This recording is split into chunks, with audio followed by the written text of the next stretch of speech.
கூட்டம் முடிஞ்சிருச்சு. தனியாக இருக்கிறதா குறிப்பாக ஓபிஎஸ் வந்து விரைவில் தாவேக்காக்கு வருவதற்கான வாய்ப்புகள் இருக்கு. ஏன்னா இன்னைக்கு ஓபிஎஸ் கூட இருந்த கூப்பாக்கு சாயங்காலம் சேர்ந்திருக்காரு.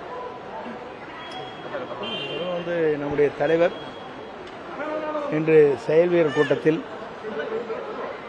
உரையாற்றியிருக்கிறார். அவர் உரையை பொறுத்தவரையிலும் தெளிவாக தமிழகம் வளம் பெற ஒரு தூய்மையான ஆட்சியை தமிழகத்தில் தருவதற்கு ஊழலற்ற ஆட்சியை தருவேன் என்று முழக்கமிட்டிருக்கிறார். அதை ஏற்றுத்தான் இந்தியாவிலே தமிழ்நாட்டிலிருந்து பல நாடுகளில் இருக்கின்றவர்கள் ஏறத்தாழ 3 லட்சம் பேர்கள் எப்போது தேர்தல் வரப்போகிறது என்பதற்காக அவர்கள் அந்த தேர்தல் நாளை நோக்கி பயணம் செய்து கொண்டிருக்கிறார்கள்.